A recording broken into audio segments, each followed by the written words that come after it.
Good day, everyone. My name is Lorraine Sibanda, and I am the National President of the Zimbabwe Chamber of Informal Economy Associations, and also the President of StreetNet's International. On the issue of water and sanitation, I would like to address firstly the challenges that our members face in terms of water and sanitation. Our membership is mostly street vendors and market vendors, as well as people who do a variety of informal economy activities. And the challenges that they face is that even if they are local authority allocated markets, most of these markets do not have running water, which poses health and hygienic challenges for our members, because in the absence of safe and potable water, their hygiene is compromised, so is the hygiene of their customers as well as health. They can also not be able to use the toilet facilities freely, which is a basic human right and a basic human requirement. So these are big challenges, because even for those who sell fruit and vegetables, water is prime so that we maintain the hygienic standards. In the absence of water, a lot of diseases could attack the people who buy our fruits and vegetables, and also it poses a very difficult situation for the vendors themselves. Also, within the domestic arena, there are challenges in Zimbabwe of water supply, service delivery, where water is concerned. There are often water cuts, and these water cuts mean that communities go for hours without water or days without water. And days without water means that people have to use water from other sources. It's a really big compromise in terms of access to ablution facilities.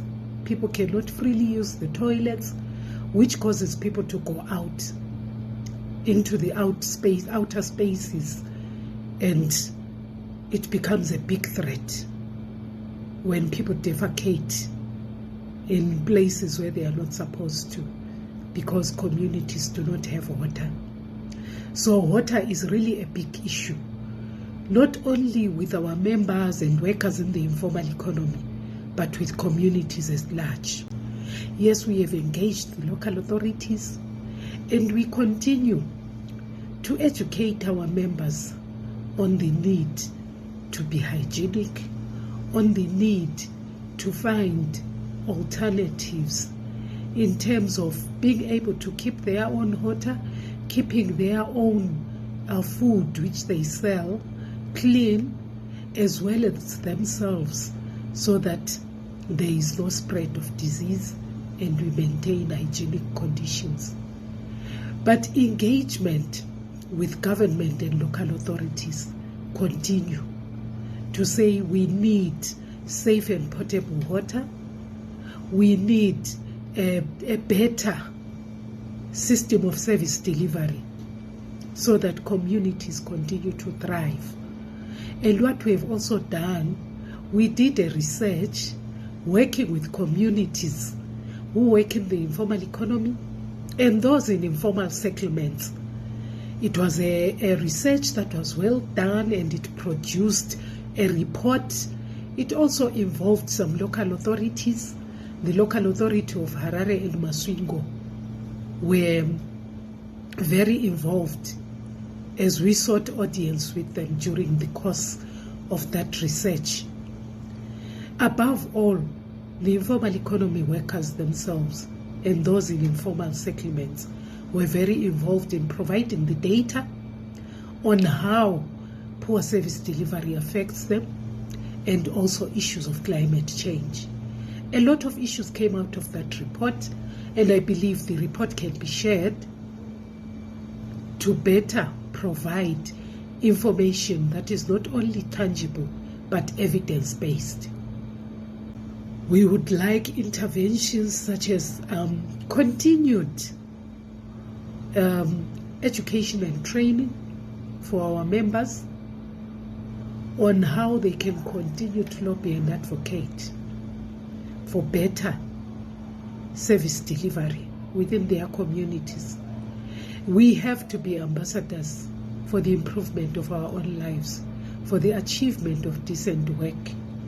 Only the affected can articulate their issues, and that is why we need that empowerment of giving informal economy workers the tools to speak for themselves, to engage the authorities by themselves. We also need practical interventions like provision of water at selling points. I think we should not have a situation where one has to walk kilometers before they identify a tap, or even within the central business districts to say that there is not a tap inside unless you get into a shop, request water or buy water. Water has to be very present in communities, and that is my ask of the United Nations, to say we need to see a presence of water, and with that we request the United Nations assistance to make sure that there is a presence of water. Water is not just life, but water means health and hygiene, and it also means that we are safeguarding the future generations. Thank you very much.